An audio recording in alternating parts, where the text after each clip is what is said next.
ఓం కృష్ణం కమలపత్రాక్షం పుణ్యశ్రవణకీర్తనం వాసుదేవం జగద్యోనిం నౌమి నారాయణం హరిం.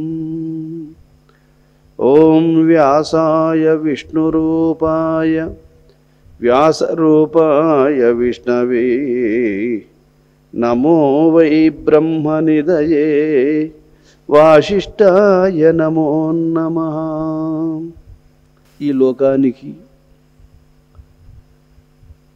పరమాత్మను తెలుసుకునేటువంటి జ్ఞానాన్ని సర్వమానవాళికి ప్రబోధించడం కొరకై అవతరించినటువంటి పరబ్రహ్మస్వరూపుడగు జగద్గురు శ్రీ కేశవానంద యోగిచంద్రుల పాదపద్మములకు శిరస్సాష్టాంగ నమస్సుమాంజలులు.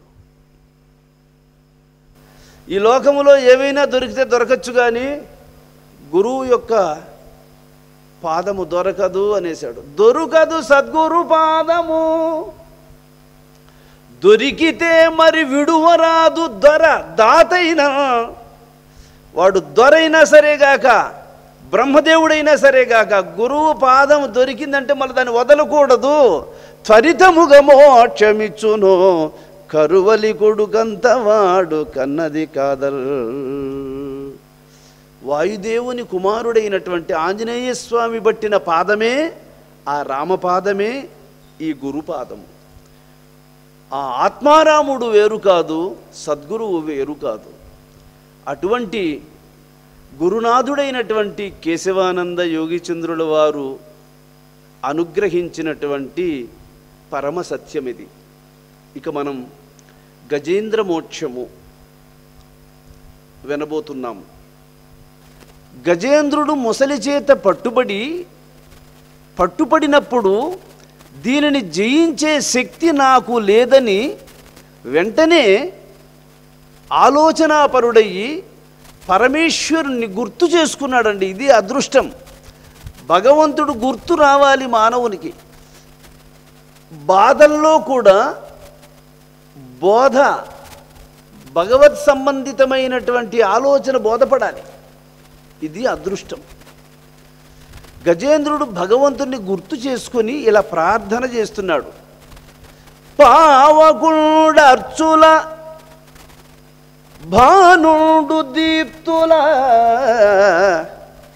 నెబ్బంగి నిగిడిల్తు ఎట్లడల్తువో ఆక్రియ ఆత్మకరావళి చేత బ్రహ్మాదుల వేల్పుల అఖిల జంతుగణముల జగముల ఘన నామ రూప భేదములతో మెరయించి తగనడంచునెవ్వడు మనము బుద్ధి ఇంద్రియములు తానై గుణ సంప్రవాహంబు బరపువో స్త్రీ నపుంసక పురుషమూర్తియునుగాక తిర్యగమర నరాదిమూర్తియునుగాక కర్మగుణ భేద సదసత్ప్రకాశిగాక వెనుక అన్నియు తానగో విభున్ తలంతు.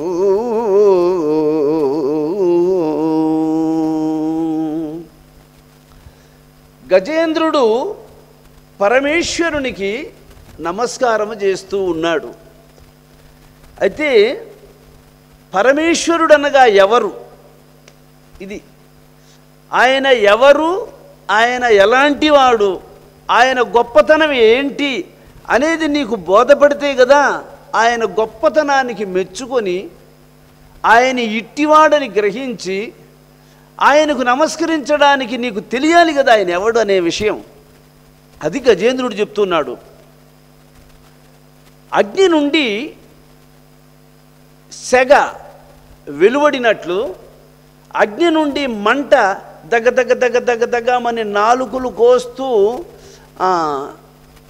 ఆ ఉష్ణోగ్రతను ప్రదర్శించినట్లు, సూర్యుని ద్వారా వెలుతురు వ్యాపించి ప్రపంచాన్నంతటినీ ప్రకాశింపజేసినట్లు భగవంతుడు అక్కడు 30 ముక్కోటి దేవతలను సృష్టిస్తున్నాడు.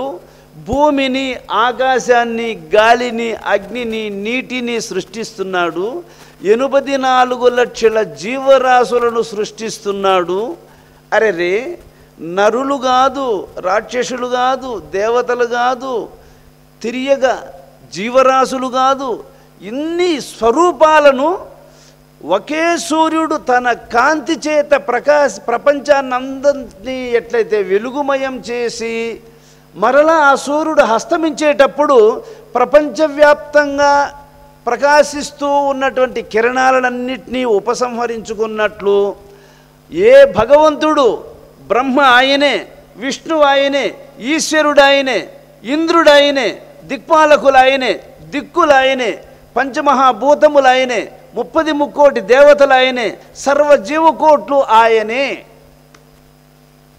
అన్ని రూపములు తానే అయ్యి సరి ఇన్నిటికీ కారణమైన వాడు ఎవడు అని విచారిస్తే అంతుబట్టను అలవిగాని వాడుగా ఉన్నాడు. అన్నిటినీ సృష్టిలోకి పంపిస్తూ తాను మాత్రము సృష్టిలో ఒక స్వరూపాన్ని ధరించకుండా నిరాకారంగా నిర్గుణ స్వరూపుడై ఉన్నవాడెవడో వానికి నమస్కారము అంటాడు. అదండి గురువు మనకు చెప్పింది. ఇంత నిగూఢమైనటువంటి రహస్యాన్ని శిష్యునికి అందింపదలంచి నిరాకార రూపములో హృదయాంతరాళములో కదలుతూ ఉన్న చైతన్యాన్ని సాకార రూపములో భూమి మీద నడియాడుతూ ఉన్నటువంటి మాంసభూయిష్టమైనటువంటి దేహాన్ని ఈ రెండింటినీ చూపించి, కాబట్టి ఇది ప్రాకృత స్వరూపము, అది పరమార్థ స్వరూపము, ఇది ప్రకృతి ఇచ్చినటువంటి శరీరము, అది పరమాత్మని యొక్క స్వరూపము. కాబట్టి ప్రకృతి స్వరూపం నీకు కనబడుతూ ఉంది కానీ పరమాత్మ స్వరూపము కనబడడం లేదు. కారణం ఏమిటి అంటే బాహ్య దృష్టి ఉంది కానీ నీకు అంతర్దృష్టి లేదు. అందుకని ఇప్పుడు నువ్వేం చేయాలి అంటే నేను చెప్పినటువంటి ఆత్మ యొక్క స్వరూపాన్ని స్మరణయందు జ్ఞాపకమునందు ఉంచుకున్నట్లయితే జ్ఞానం కలుగుతుంది, ఆత్మను దర్శించేటువంటి దృష్టి కలుగుతుంది. ఆ దృష్టి కలిగితే ఆత్మ ప్రపంచం నీకు కళ్ళు తెరిస్తే ఎట్లా కనబడుతుందో భగవంతుడు కన్ను మూసినా కన్ను తెరిసినా నీకు అట్లా కనబడతాడు. భగవత్ స్వరూపం అనేటువంటిది బ్రహ్మేంద్రాది దేవతలను, సమస్త మానవాళిని, సమస్త సృష్టిని ప్రకాశింపజేస్తూ ఉంది. సమస్త సృష్టిని మళ్ళా తన లోపలికి తీసుకుంటూ ఉంది. ఈ ప్రక్రియను ఏ మహాసత్యము ప్రదర్శిస్తూ ఉందో ఆ సత్యస్వరూపుడైనటువంటి నారాయణమూర్తికి నమస్కారము. కలడందురు దీనులయడ కలడందురు పరమయోగి గణముల బాలం కలడందురన్ని దిశలను కలడు కలడనెడివాడు కలడో లేడో.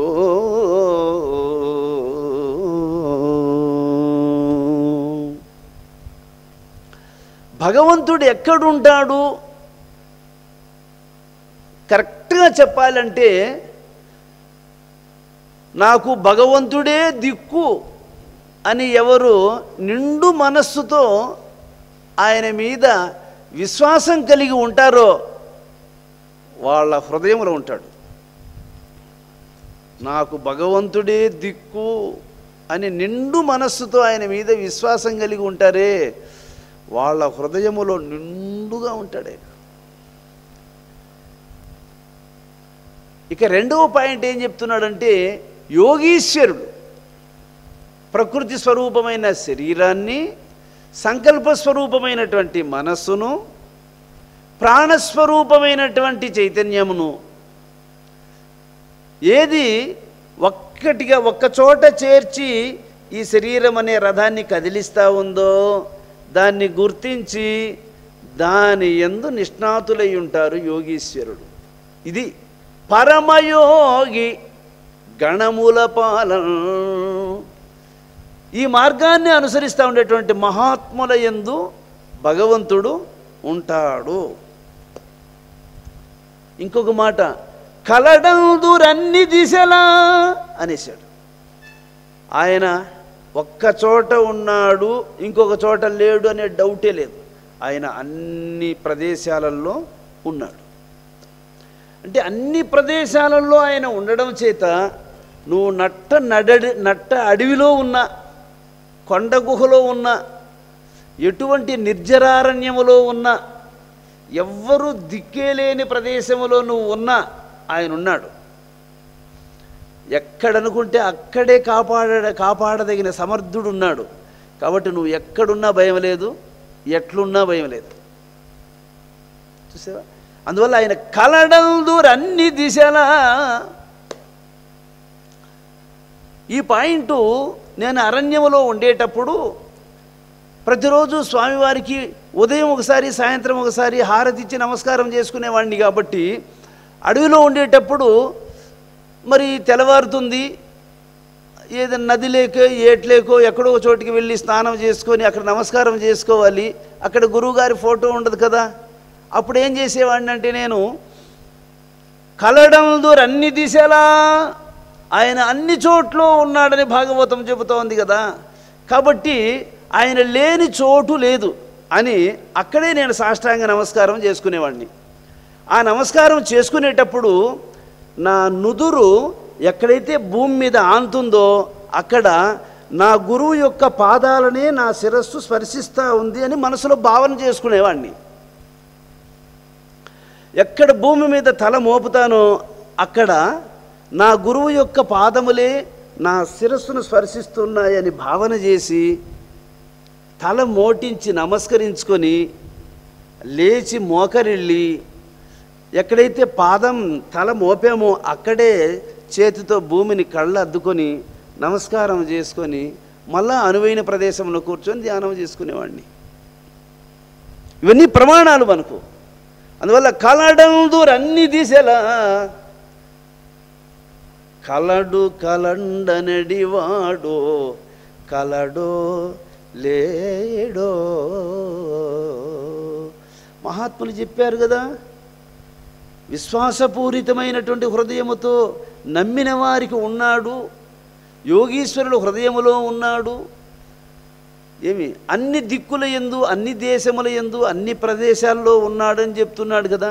మరి నా విషయములో మాత్రము నాకెందుకు ఈ సమాధానం అందలేదే అని సాధకుడు గజేంద్రుడులాగా చింతిస్తాడు.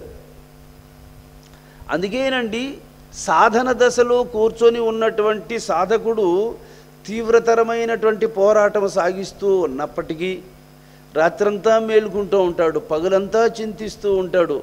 ఒక పక్కన ఆకలి బాధ, ఒక పక్క దప్పిక, ఒక పక్క పగలంతా ఎండ, రాత్రంతా చలి, ఈ మధ్య సమయంలో దోమలు, ఏమి చీమలు, ఏమి కప్పుకోవడానికి ఉండదు, ఏమి కిందికి ఏమీ ఉండదు, ఏకాంతంలో ఎక్కడో ఒక చోట పడి చింతిస్తూ ఉంటాడే, వానికి తెలుస్తుందండి బాధ ఎలాగంటిది, ఎలా ఉంటుందనేది. ఏమి ఇంటికాడ మంచాల మీద ఫ్యాన్లు వేసుకొని హాయిగా ఏసీ వేసుకొని పడుకొని ఉండే వాళ్ళకి ఇవన్నీ ఏం తెలుస్తాయి? వీటికన్నిటినీ వదిలిపెట్టి వీటికన్నిటికీ దూరం అయ్యి భగవత్ప్రాప్తికి దగ్గర అవ్వాలనేటువంటి వాడికి ఎదురవుతాయి ఇవంతా. ఏమి ఇంతగా ఏమీ ఏ విధమైనటువంటి సౌకర్యములు లేనప్పటికీ, దేనిని వాంఛించకుండా ఉన్నప్పటికీ భగవత్ప్రాప్తి ఒక్కటే శరణ్యం, అది తప్ప నాకు ఇంకేమీ వద్దు అనేటువంటి విరక్తి కలిగి వాడై ఉన్నప్పటికీ అయినా నాకెందుకు ఆయన దర్శన భాగ్యం కలగలేదే, ఆయన దర్శన భాగ్యం కలగలేదే, మరి భగవంతుడు లేడా, ఉండాలని చెప్తూ ఉన్నారే. కలడందురు దీనుల ఎడ కలడందురు పరమయోగి గణముల పాలన్ కలడందురన్ని దిశల. మరి కలడు కలండనడివాడు కలడో లేడో. మరి ఉన్నాడు ఉన్నాడు అని వేదాలు చెబుతున్నాయి, అది తప్ప కాదే. మహాత్ములంతా కూడా ఎందరో నమ్మి సేవించి కడతేరిపోయినారే. మరి నా విషయంలో ఎందుకు ఇలాగ తప్పించాలండి? దీన్నే తపన అంటారు. ఇలాగ ఎవడైతే తప్పిస్తాడో కలండనడివాడు కలడో లేడో, కలడో లేడు, ఉన్నాడా, ఉంటే ఏడి, ఉంటే ఏడి. మరి లేడనే దానికి లేదే. ఇంతకుముందు మహాత్ములందరినీ కాపాడుండాడే. ఆయన లేకపోతే పొద్దే మొలసదు, పొద్దే గోకదు. ఆయన లేకపోతే విత్తనాలే మొలకెత్తవు. ఆయన లేకపోతే చెట్లే చిగురించవు, చెట్లు పుష్పించవు, చెట్లు కాయలు కాయవు, పంటలు పండవు, అసలు సృష్టి జరగదు, మేఘాలు నీటిని వర్షించవు. ఇవన్నీ జరుగుతూ ఉన్నాయంటే ఆయన ఉన్నాడు, కానీ నాకెందుకు కనపడలేదే? ఈ పరిపక్వ దశ, ఆ పరిపక్వ దశకు వచ్చే కొద్దీ ఈ పరితాపం తీవ్రమవుతుందండి. ఈ పరితాపం తీవ్రమైనటువంటి యొక్క స్థితి, ఆ స్థితిలో భగవద్ దర్శనం తప్పకుండా ఎదురుపడుతుంది. భగవంతుని కోసం నువ్వు ఏమి చింతిస్తున్నావు చెప్పు? నాకు ఆయన దర్శన భాగ్యం కలగలేదే అని ఎప్పుడన్నా కన్నీళ్ళు పెట్టావా? ఇంకెట్లా నేను ఎప్పుడు స్వామిని చూసేదని ఎప్పుడన్నా బాధపడుతున్నావా? తండ్రి నిన్ను దర్శించకపోతే నా జీవితం నిరర్ధకం కదా పరమాత్మ, ఇప్పటికి ఎన్ని జన్మలు అయిపోయినాయో ఏమి, మరి ఇప్పటికి ఎన్ని యుగాలు గడిచిపోయిందో, ఇప్పటికీ కలియుగములో, అసలు కలియుగములో ఉన్నాము అంటే ద్వాపరయుగం అయిపోయింది. ద్వాపరయుగం అయిపోయిందంటే అంతకుముందు త్రేతాయుగం కూడా అయిపోయింది, అంతకుముందు కృతయుగం కూడా అయిపోయింది. కృతయుగంలో తెలుసుకోలేకపోతే, త్రేతాయుగంలో తెలుసుకోలేకపోతే, ద్వాపరయుగం అంతా యుగాలే గడుపుకొని కలియుగములో కూడా తగులుకొని ఉన్నటువంటి వాడిని నేను. ఇంకా ఇప్పటికీ నాకు ఇది కలగలేదే. ఎంతమందికి ఉందండి ఈ వ్యసనం? ఎంతమందికి ఉండి ఈ బాధ? నేనెవరు? నా స్వరూపము ఇది కాదు. ఇది తల్లిదండ్రుల వల్ల వచ్చినటువంటి యొక్క శరీరము. ఇది క్రమంగా బాల్య యవ్వన కౌమార్య వృద్ధాప్య దశల గుండా ఇది మరణానికి గురైపోతుంది. దీన్ని నమ్మేదానికి లేదు. ఇది ఎప్పుడు పోతుందో ఇది చెప్పలేము. మరి ఇది మరి మరి నా నిజము నేను తెలుసుకునేది ఎట్లా? నాకు ఎవరు తెలియజేస్తారు? నువ్వు తప్ప అని భగవంతుని కోసం ఇంత ఆలోచనా శక్తితో తప్పించే వాళ్ళు ఎవరు? అలా ఎవరు తప్పిస్తారు వాళ్ళే నిజంగా తపస్సంపన్నులు. అందుకే భగవంతుడు ప్రతి ఒక్కరికి ఎక్కడో ఒక చోట ఏదో ఒకటి కొరత పెట్టుంటాడు. ఆయన ఆ కొరత ఎందుకు పెడతాడంటే ఆయన గుర్తు చేసుకోలేదు నువ్వు, అందువల్ల ఈ కొరతలు నీకు ఎదురవుతున్నాయి. ఎన్నున్నా ఎక్కడో ఒక చోట సమస్య పెట్టుంటాడు, ఎక్కడో ఒక చోట. కాబట్టి ప్రపంచంలో ఎంత కోటీశ్వరునికైనా, ఎంత గొప్ప పదవిలో ఉన్నవానికైనా, ఎంత అధికారం ఉన్నవాడైనా, ఎంత పలుకుబడి ఉన్నవానికైనా వాడు ఎక్కడో చోట తలగీరుకునేటట్లు కొన్ని సమస్యలు వారిని గెలుతూనే ఉంటాయి. ఏందది అంటే అదే భగవన్నామ స్మరణ యొక్క లోటు. ఆ ఒక్కటి ఎవరికైతే ఉంటుందో వాళ్ళు ఉంటారండి నిండు కొండలాగా తొనకుండా ఉంటారు. అయితే వాళ్ళు కూడా వాళ్ళకున్న సమస్య ఏంటంటే ఆయన దర్శనం అవ్వలేదనే ఒక సమస్య ఉంటుంది వాళ్ళు కూడా. అందువల్ల ఆయన పొద్దునొగులు ఒక పిల్లాడు వానికి కావాల్సింది ఏదైనా వానికి గుర్తొచ్చింది అనుకోండి, అమ్మ కొంగు పట్టుకొని వెనకంటే ముక్కుతానే ఉంటాడు. ఏమిరా అని అంటే నాకు అది కావాలంటాడు, నాకు అది కావాలి, ఇది కావాలని. కొడుకట్టయితే తల్లి కొంగు పట్టుకొని ఇచ్చిందాకా తల్లిని ఎట్లా మారాం పట్టి వాడు వెనకంటే ముక్కుతా తిరుగుతూ ఉంటాడు. ఆ విధంగా భగవద్ దర్శనం అయ్యే అంత వరదాకా భక్తుడు ముక్కుతానే ఉంటాడు, గురువు పాదం పట్టుకొని ముక్కుతానే ఉంటాడు.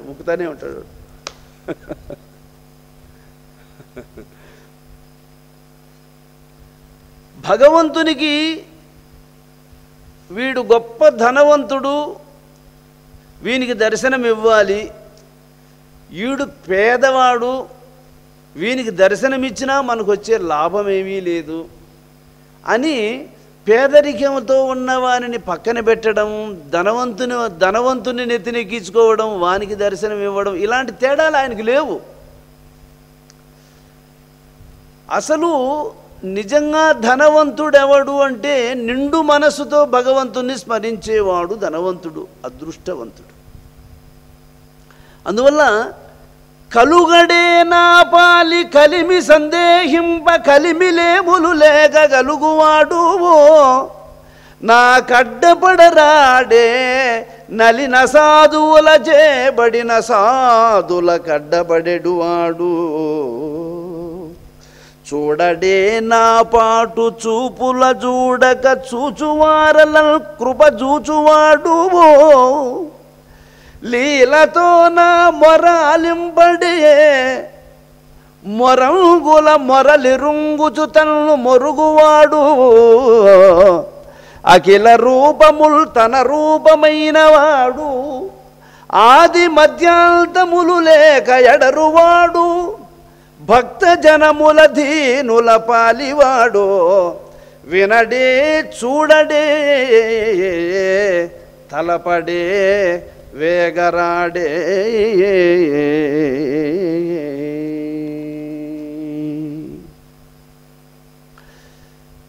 సాధు సత్పురుషులను ఎవరైనా వేధించాలని వేధించిన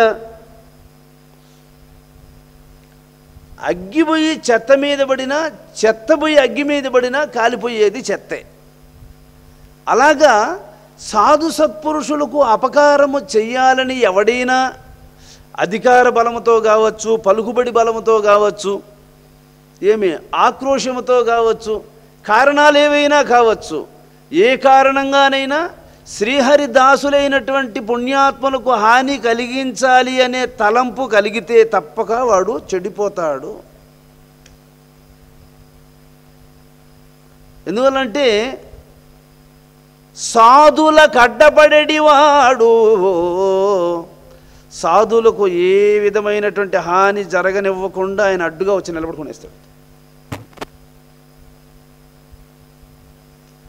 మరి అటువంటి వాడు కదా. ఇంకొక మాట, చూడడే నా పాటు చూపుల చూడక చూచువారల కృపం చూచువాడు. ఎవరైతే ఏడి నా స్వామి ఎప్పుడు నాకు దర్శనమిస్తాడు అని ఆయన కోసం ఎదురు చూస్తూ ఉంటాడే, వాళ్ళను చూసుకొనే ఉంటాడంట ఆయన.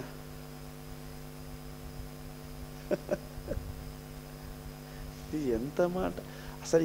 ఈ విషయాన్ని మా గురుదేవులు వారు ఒళ్ళు పులకరించేటట్లు, ఆహా ఆహా మహాత్ములు చూడు నాయన ఏమి కొట్టుకొని పోయినారో చూడరా వాళ్ళు అనేవాడు స్వామి గారు. లీలతో నా మొర ఆలింపడే మొరంగుల మొరలిరుంగుచు తన్ను మొరుగువాడు. మనం హృదయంలో తప్పిస్తూ ఉంటాము, ఒక్కొక్కసారి కన్నీళ్లు పెట్టుకుంటూ ఉంటాము, ఒక్కొక్కసారి బాధతో వణికిపోతూ ఉంటాము. ఇవన్నీ కూడా మొరుగులో ఉండి చూస్తూ తాను కనపడకుండా లీలగా చూసుకొని ఆడనే ఉంటాడంట, పక్కనే ఉంటాడంట. చూడు, మొరుగుల మొరలెరుంగుచు తన్ను మొరుగువాడు. మన ప్రార్థన వింటానే ఉంటాడు, మన బాధ చూస్తూనే ఉంటాడు, కానీ ఆయన ఆడనే ఉంటాడు, పక్కన కనపడకుండా ఉంటాడు. ఎందుకు మరి వింటా ఉన్నాడు, మన బాధ ఏదో చూస్తూనే ఉన్నాడు, కనపడచ్చు కదా అంటే ఇంకొంచెం ఉంది మనసులో, ఆ మాలిన్య శేషము కొంచెం ఉంది, ఆ కొంచెం కూడా అయిపోతే వచ్చేస్తాడు ఆయన. ఆ కొంచెం ఎంత ఉందో మనకు తెలియదు, ఎక్కడుందో మనకు తెలియదు, ఆ కొంచెం ఎప్పుడు తొలుగుతుందో మనకు తెలియదు. ఆ కొంచాన్ని తొలగించేది ఏది అంటే ఆ పరితాపము, ఆ బాధ.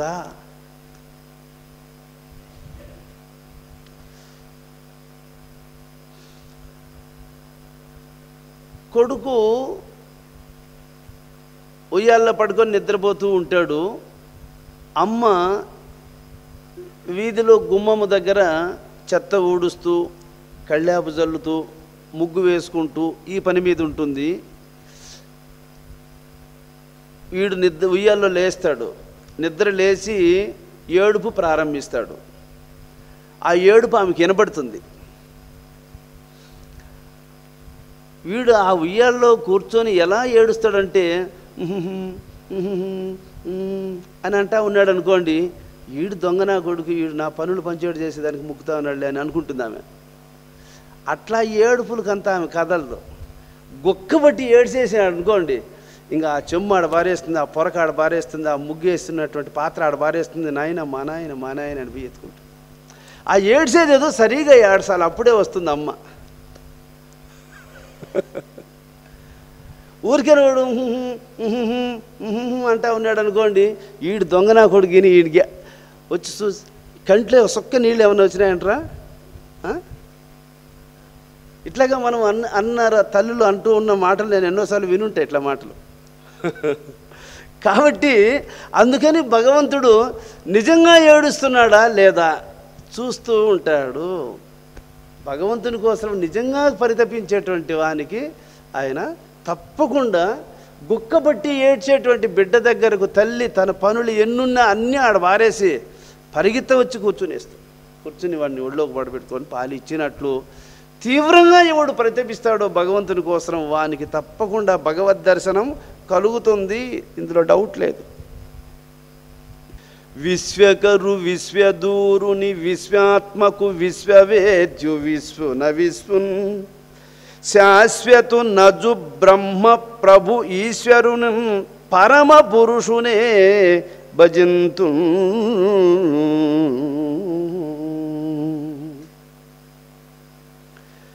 ఈ లోకాన్నంతటినీ సృష్టి చేసిన వాడికి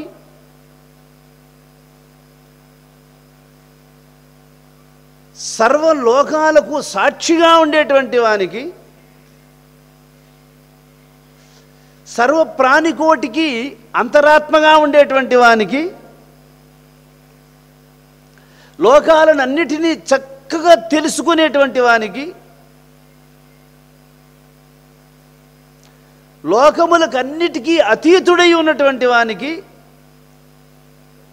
ఎల్లప్పుడూ శాశ్వతంగా ఉండేటువంటి వానికి ముక్తికి నాయకుడై ఉన్నటువంటి వానికి లోకాలనన్నిటినీ నడిపించేటువంటి వానికి ఆ పరమాత్మకు నమస్కారము. ఆ పరమాత్మకు నమస్కారం. లావకింతయు లేదు ధైర్యము విలోలం బయ్యే ప్రాణంబులుటావుల్ దప్పెనువో మూర్ఛ వచ్చే తనువుండసెన్ శ్రమం బయ్యడిన్ నీవే తప్ప ఇత పరం బెరుంగ మన్నింపల్ దగుల్ దీను నెల రావే ఈశ్వరా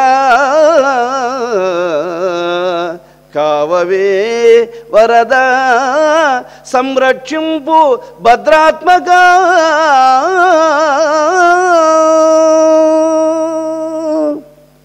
ఓ పరమేశ్వర, ఓ నారాయణ, ఓ జగత్రక్షక, ఓ ఆర్తత్రాణపరాయణ, ఓ పరమేశ్వర, ఓ దేవాదిదేవ, నిన్ను స్మరించడానికి కూడా మనసు స్వస్థతలో లేదు తండ్రి. ఊరకే నిలుచుకోవడానికి కూడా శక్తి లేదు. ఇక స్మృతి కూడా కోల్పోతున్నాను. అపస్మారక స్థితి దాపురిస్తూ ఉన్నది. ఏ విధమైనటువంటి యొక్క శక్తి శరీరములో లేదు. ఆర్తితో నిన్ను ప్రార్థిస్తున్నాను.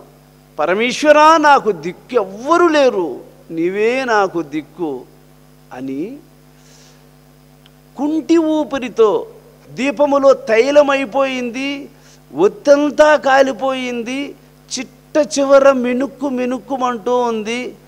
అప్పుడు కూడా గాలి వీచితే ఆ గాలి తాకిటికి నిలుచుకోనే సత్తా దానికి ఉంటుందా? ఆరిపోక నిలవగలుగుతుందా చెప్పండి? తైలము సహాయము లేదు, ఒత్తి సహాయము లేదు, మరి గాలి సహకారము లేదు. గాలి విజృంభించి వీచిందనుకోండి, ఆ చిరుదీపము గాలి తాకిటికి నిలుచుకొని ఎట్లయితే ప్రకాశించలేదో ఆ విధంగా ఏ విధమైనటువంటి శక్తి శరీరములో లేదు. మానసిక స్మృతి కూడా కోల్పోయేటువంటి ఈ స్థితిలో నేను ముసలిని ఎలా జయించగలను? దీని నుంచి ఎట్లా బయటపడగలను? ఈ స్థితిలో కూడా నీకు కరుణ కలగకపోతే నాకెవరున్నారు తండ్రి దిక్కు అని పరిధీరుడై ప్రార్థిస్తూ ఉన్నాడు గజేంద్రుడు. ఇది అండి దంతియూదపు భక్తి. గజరాజు ఏ విధంగా ఆర్తితో ప్రార్థిస్తున్నాడో అటువంటి ప్రార్థన, అటువంటి దీనాలాపము, దిక్కు తెలియనటువంటి యొక్క ఆ స్థితి, పరమేశ్వరుడు తప్ప మరొక్కడు లేడు నన్ను ఈ స్థితి నుంచి ఉద్ధరించడానికి అనేటువంటి పరితాపము చక్కగా హృదయములో భాషించినప్పుడు కలుగుతుంది భగవద్ అనుగ్రహం, భగవద్ దర్శనం.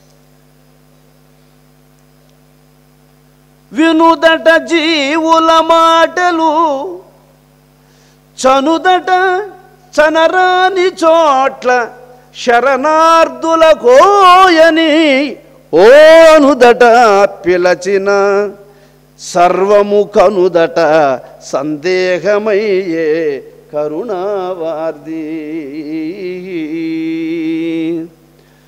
వినుదట జీవుల మాటలు, చనుదట చనరాని చోట్ల, శరణార్థుల కోయనుదట పిలచిన, సర్వముల్ కనుదట సందేహమయ్యే కరుణావార్ది.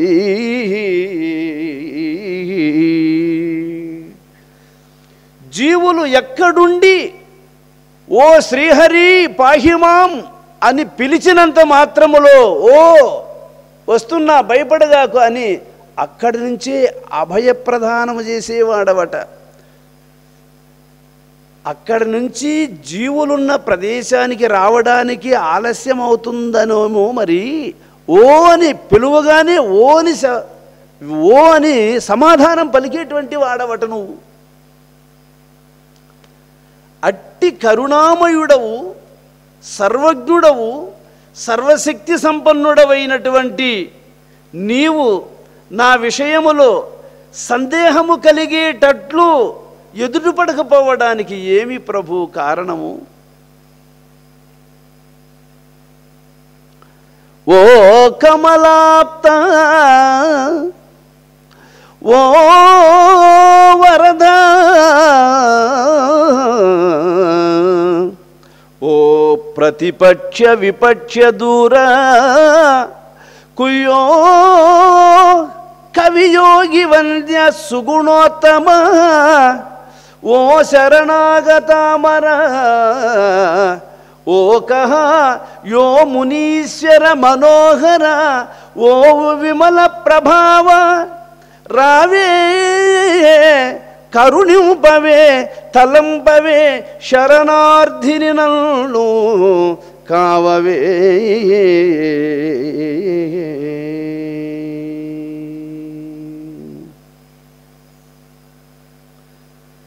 తామర పద్మముల వంటి కన్నులు కలిగినటువంటి ఓ శ్రీహరి,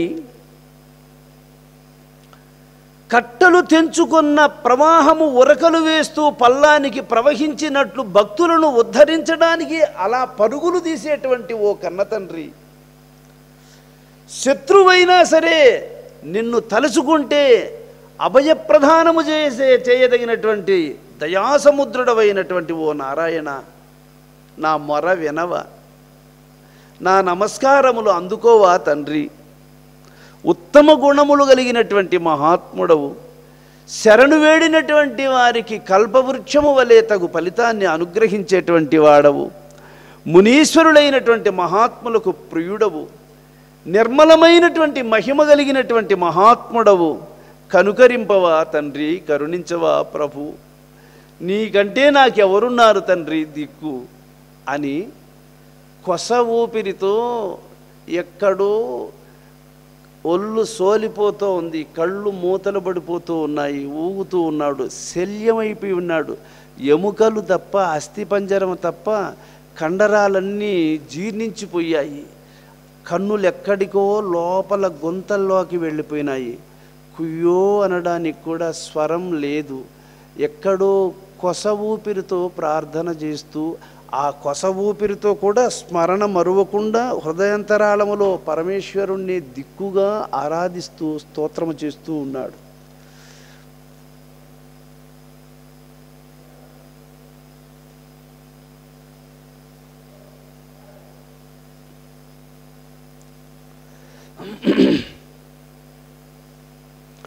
అని పలికి మరియు నరక్షిత రక్షకుండైన ఈశ్వరుడాపన్నుడైన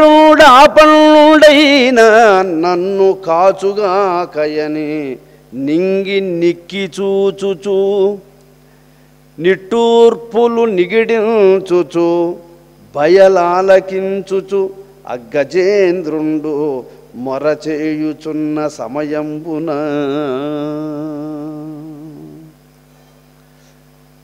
ఆపన్నుడను, ఆపదలో ఉన్నటువంటి వాడను, శ్రీహరిని ఆశ్రయించుకొని ఆపదలో చిక్కుకొని ఉన్నటువంటి నన్ను తప్పకుండా భగవంతుడు రక్షిస్తాడు అనే ఒక నిశ్చయానికి వచ్చాడు.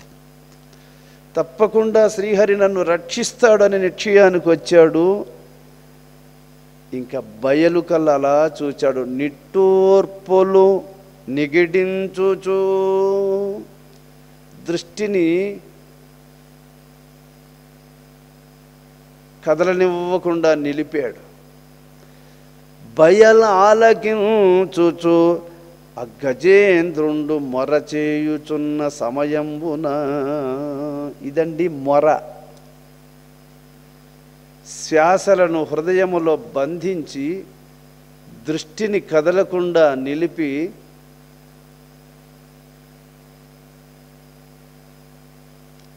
ఇది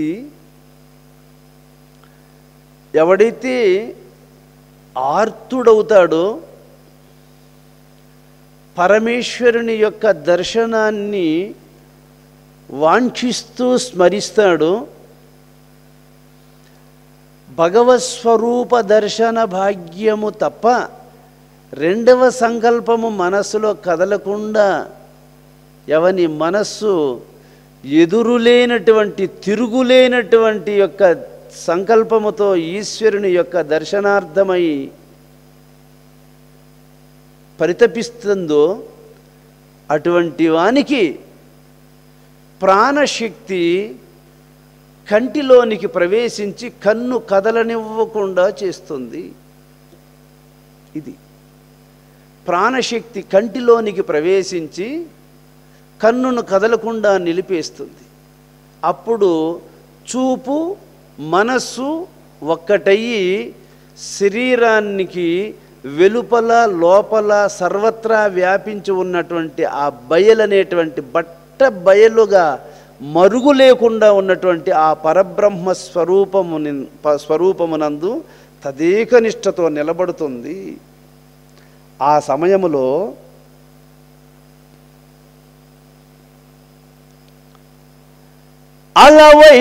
అలవైకుంఠపురంబులో నగరిలో నామూల సౌదంబుదాపల మందార వనాంతరామృత సరః ప్రాంతేందు కాంతోపలోత్పల పర్యంక రమా వినోదియగు ఆపల్ల ప్రసన్నుడు విహ్వల నాగేంద్రమో పాహి పాహి అన కుయాలించి సంభ్రంభి.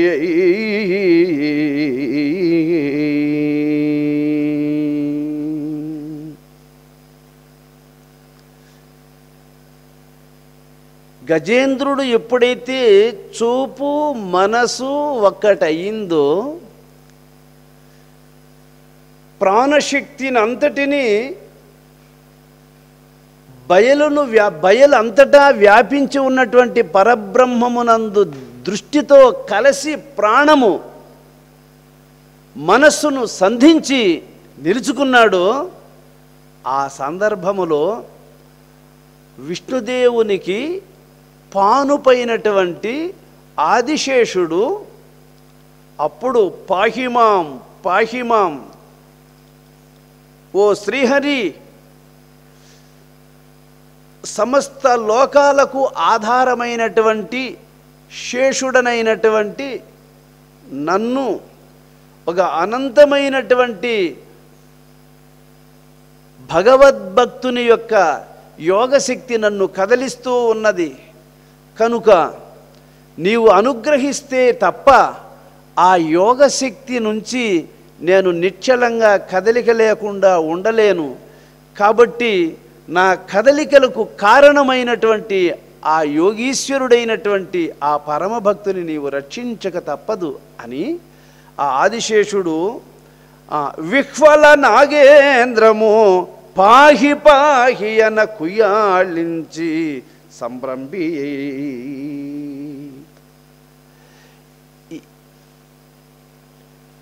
ఆ శేషుడనగా ఎవరు?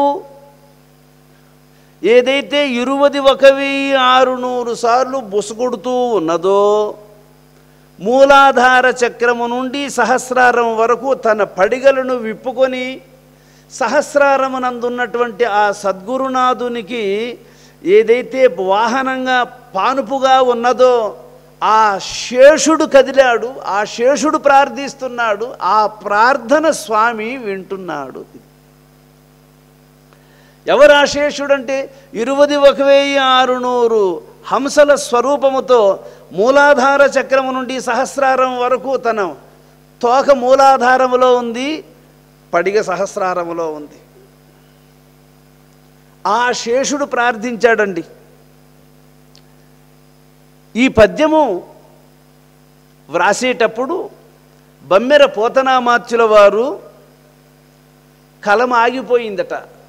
అలవైకుంఠపురంబులో నగరిలో ఆమూల సౌదంబుదాపల అక్కడి వరకు రాశాడు. అక్కడి వరకు రాసింది పోతన. ఆ తరువాత మళ్ళీ వైకుంఠంలో ఏం జరిగింది అనేది ఆయనకు దృష్టి అక్కడికి ఆగిపోతూ ఉండే. ఇదండి పోతనామాత్యుల వారు దాన్ని రాయలేకపోయారా? కాదు, రాయలేక కాదు. ఉప్పు బొమ్మ నీటి యొక్క లోతు ఎంతుందో చూడాలని ఉప్పు బొమ్మ నీటిలోకి దింపితే కాలు పెడితే కాలు కాడికి గరిగిపోతుంది, చేయి పెడితే చేయి కాడికి గరిగిపోతుంది. బొమ్మంతా నెలలేకి దిగిందంటే బొమ్మే లేకుండా పోతుంది. మళ్ళీ లోతు ఇంత ఉంది సముద్రం అని బయట వచ్చి చెప్పే దిక్కేవురు చెప్పు? అట్లా ఉప్పు బొమ్మ సముద్రంలోకి దింపితే ఎట్లా తాకిన కాడికి ఎట్ట కరిగిపోతుందో, భగవద్భక్తుడైనటువంటి వాని మనస్సు భగవంతుని గూర్చి ఆలోచన చేసేటప్పుడు, భగవత్ ప్రాప్తి సమీపించేటప్పుడు మనస్సు ఆయన్ను స్పర్శించే కొద్దీ మనస్సు ఆగిపోతుంది. మళ్ళీ ఇది అని చెప్పడానికి మనసు ఉండాలి కదా. అందువల్ల ఆయన మనస్సు ఆగిపోయింది. ఇదండి పోతనామాత్యుల వారికి జరిగింది అది. అందువల్ల ఆయన ఆ తరువాత పద్యాన్ని పూరించడానికి వీలు పడలా.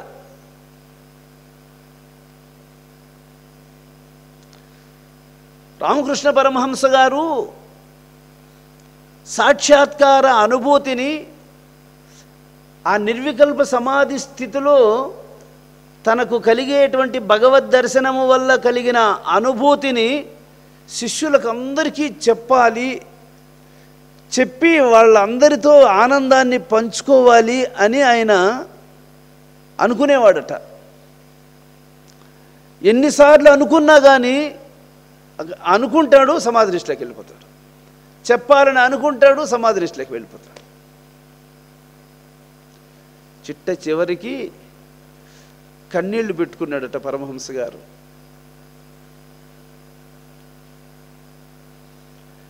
ఎన్నోసార్లు ఈ అనుభూతిని మీకు అందరికీ చెప్పాలని అనుకుంటున్నాను నాయన. అమ్మ గొంతు పట్టుకుంటూ ఉంది అనేవాడట. అది ఇది సరి. పోతనామాత్యుల వారు ఆ ఒక్క లైన్ వరకు రాసి ఎందుకో తర్వాత పద్యము పూరింపబడలేదని చెప్పి ఆ తాళపత్రాలు ఆ కలము అక్కడ పెట్టేసి అట్లా పొలం కాడికి వెళ్ళి వస్తామని చెప్పి పొలం కాడికి పోయాడట. పొలం కాడికి పోయి కైలో నీళ్లు ఉన్నాయా లేదా అని గెనాలింటి తిరిగి చూసి వస్తామని చెప్పి వెళ్ళాడు. ఆ వెళ్ళిన తరువాత పోతనామాత్యుల రూపములో భగవంతుడే వచ్చాడండి ఇంటికి.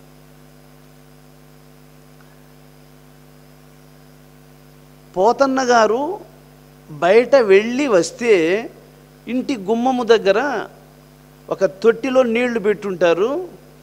ఆ నీళ్లతో పాదాలు కడుక్కొని లోపలికి వచ్చేది ఆయనకు ఆనవాయితీ.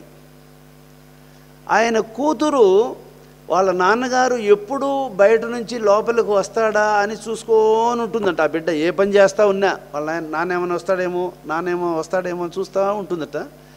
ఆయన పాదుకలు టక్ టక్ టక్ అని వినపడతాయి కదా నడిచేటప్పుడు. ఆ పాదుకలు ధ్వని వినపడితే పరిగెత్తబోయి ఆ పాప ఆ తండ్రి గారికి పాదాలు కడిగి ఆ పాదాలు కడిగిన నీళ్లను పైన చల్లుకొని తర్వాత నాన్నగారిని చేయి పట్టుకొని లోపలికి పిలుచుకొని వచ్చేది ఆ బిడ్డకు అలవాటు. భగవంతుడే పోతనామాత్యుల రూపంలో ఎప్పుడైతే పాదుకులు వేసుకొని వచ్చాడో ఈ బిడ్డ పరిగెత్తపోయింది.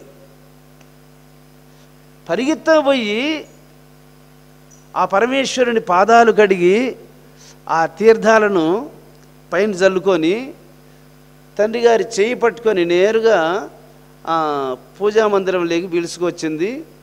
ఇంకా నాన్నగారు ఇంకా వేదాలను రాసుకుంటాడని చెప్పి ఆ పాప ఇంటిపాడ వాళ్ళ అమ్మకు సహకారంగా ఏదో ఇంటి పనులు చేసుకుంటూ ఉన్నింది. సరే స్వామిగారు ఈ పద్యాన్ని పూర్తి చేసేసాడు. స్వామిగారు వెళ్ళిపోయారు. ఈ తర్వాత పోతన గారు వచ్చారు పొలం దగ్గర నుంచి. పోతన గారు వస్తే ఈ పాప మళ్ళీ పాదుకులు వినపడుతున్నాయే అని మళ్ళీ పరిగెత్తపోయి నాన్న ఇప్పుడే కదా నువ్వు వచ్చావు, మళ్ళీ ఇంతలోనే మళ్ళీ బయట వెళ్ళావా, సరేలే రా అని ఆ పాప మళ్ళీ తండ్రి గారికి పాదాలు గడిగి పిలుచుకొని వచ్చింది. ఏందమ్మా ఇప్పుడు నేను వచ్చానా? అవునానా ఇప్పుడే నువ్వు వచ్చావు, నీ పాదాలు గడిగాను, నువ్వు లోపలికి వెళ్ళావు, నేను ఇటు వస్తున్నావు వంటింటి దగ్గరికి, అంతే. మళ్ళీ వెంటనే నువ్వు వస్తున్నావు అంటే నాకేదో ఆశ్చర్యంగా ఉంది నాయన. ఓ నాన్న ఏదైనా మళ్ళీ తొందర పని నుండి ఏమన్నా వెళ్ళాడేమో అని అనుకుంటున్నానులే, అంతే, ఇంకేం లేదని నిందా పాప. ఆయనకు ఆశ్చర్యం అనిపించింది. నేను పోయి చాలాసేపు అయింది కదా, ఇప్పుడే పోయి నువ్వు వచ్చావు నాన్న అని చెప్తుంది ఈ బిడ్డ, ఏమైందో చూడాలని చెప్పి ఆడికి పోయి తాళపత్రాన్ని ఓపెన్ చేసి చూస్తే పద్యం పూర్తయింది. ఈ పద్యము సాక్షాత్తు వైకుంఠవాసుడైనటువంటి నారాయణమూర్తి రాసిన పద్యం ఇది. ఆయన రాసింది ఎక్కడ అంటే మందార వనాంతరామృత సరః ప్రాంతేందు కాంతోపలోత్పల పర్యంగ రమా వినోధియగు నాపల్ల ప్రసన్నుండు విహ్వల నాగేంద్రము పాహి పాహియన కుయ్యాలించి సంభ్రంపి. ఇది విష్ణుదేవుడు రాసినటువంటి యొక్క పద్యం ఇది. కాబట్టి వైకుంఠ విషయాన్ని ఇంకొకరు చెప్పలేరు. మా ఇంట్లో విషయాలను నేను చెప్పగలను, నాకు తెలుసు, కానీ మా ఇంటి గుట్టు నీకేం తెలుస్తుంది నువ్వు చెప్పడానికి? మీ ఇంటి గుట్టు నేను చెప్పడానికి నాకేం తెలుస్తుంది కదా? అలాగా భగవంతుని యొక్క ఆ వైకుంఠం యొక్క రహస్యాలు ఆయన చెప్తేనే అందంగా ఉంటాయి. ఆయనకే బాగా తెలుసు. ఆయనకంటే తెలిసిన వాళ్ళు బయట వాళ్ళు ఎవరు లేరు. అందువల్ల ఆయన బాధ్యత కాబట్టి ఆయనే వచ్చి ఆ పద్యాన్ని పూరించాడు. అమృత సరోవరము, అక్కడ ఒక అందమైనటువంటి పూల తోట, ఆ చుట్టూ చాలా సుందరమైనటువంటి ప్రదేశము. అక్కడ శేషుని యొక్క ఆ తల్పము మీద స్వామిగారు ఆసీనులై ఉన్నారు. లక్ష్మీదేవి స్వామివారి యొక్క పాదాలను తన ఒడిలో ఉంచుకొని ఆ పాదాలను స్పృశిస్తూ అందమైనటువంటి ఆ స్వామివారి యొక్క ముఖాన్ని అలా చూస్తూ ఉపచారము చేస్తూ ఉంది అమ్మవారు. ఆ లక్ష్మీదేవికి ఆ నారాయణమూర్తి యొక్క ఆ ముఖార విందాన్ని ఎంతసేపు చూసినా ఆమెకు తనివి తీరదట. ఎంతసేపు చూసినా తనివి తీరదట. ఆయన యొక్క స్వరూపం అటువంటిది. ఆ చూచి చూచి చూచి చూచి చూచి ఆ చూపులలోనే తన్మయత్వాన్ని పొందుతూ ఉంటుందట మహాలక్ష్మి, ఆ సాధ్వీమణి. ఎంతటి అదృష్టవంతురాలో చూడండి ఆ మహాతల్లి. ఆ అమ్మవారు ఆ పాదములను, స్వామివారి యొక్క పాదముల రెండింటినీ తన తొడల మీద ఉంచుకొని ఆ పాదములను స్పృశిస్తూ స్వామి యొక్క ముఖారవిందాన్ని అలా చూస్తూ ఉన్న సందర్భములో సరసముగా కొన్ని ధర్మోపదేశములను స్వామివారు అమ్మవారితో మాట్లాడుతూ అప్పుడు అమ్మవారి యొక్క ఆ చేలాన్ని, ఆ పైటి చెరుగును అలా పట్టుకొని ఉన్నాడట. ఆ సందర్భములో గజేంద్రుని యొక్క ఆర్తనాదము వినపడింది. ఎవరికి? శేషునికి. ఆ వినబడి పరమేశ్వరుణ్ణి ప్రార్థిస్తోంది. పరమేశ్వర, నీకు పానుపు అయినటువంటి నా హృదయాన్ని కదిలిస్తూ ఉంది. గజేంద్రుని యొక్క ఆర్తనాదము సర్వలోకాలను వేధిస్తూ ఉంది. సర్వలోకాధీశ్వరుడైనటువంటి ఓ పరమేశ్వర, నన్ను కాపాడు తండ్రి అని విహ్వల నాగేంద్రము పాహి పాహి అన కుయ్ ఆలించి సంభ్రంభి అయి ఆ ఆదిశేషుని యొక్క ఆర్తనాదము విన్నాడు. ఇదండి రహస్యం. భగవంతుడు ఎవరి మాట వింటాడు అంటే విహ్వల నాగేంద్రము పాహి పాహి అన కుయ్యాలించి. అందుకు గురువు ఆ ఆదిశేషోపాసన మంత్రాన్ని మనకు ఉపదేశించాడు.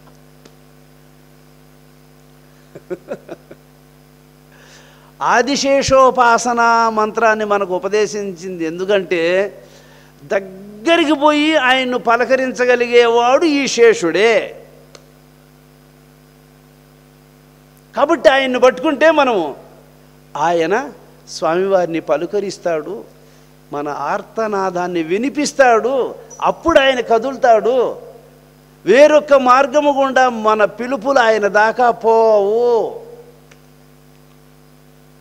అందుకని విహ్వల నాగేంద్రము పాహి పాహి అన కుయ్యాలించి సంభ్రంభి. ఎప్పుడైతే నాగేంద్రుని యొక్క ఆర్తనాదాన్ని విన్నాడో వెంటనే స్వామివారు క్షణం, నిమిషం కాదు, క్షణం ఆలస్యము చేయలేకపోయాడు. అంతేకాదు, తానిప్పుడు ఎక్కడున్నాను, ఏ సందర్భములో ఉన్నాను అనే ఎరుకను కూడా మరిచాడు. ఇదండి ఇక్కడ మరుపు అంటే అది మరుపని కాదు అర్థము. భక్తుని యొక్క ఆర్తనాదాన్ని, భక్తుని యొక్క పరితాపాన్ని తీర్చే సందర్భం వచ్చినప్పుడు భగవంతుడు క్షణం ఆలస్యము చెయ్యడు. తనను తానే మరిచిపోయి భక్తుని రక్షించే విషయములు ఆయన తీసుకునేటువంటి శ్రద్ధ, ఆయన వచ్చేటువంటి రాకకు మళ్ళా ఆ వేగాన్ని అంచనా వేసేవాళ్ళు లేరు. ఇంకా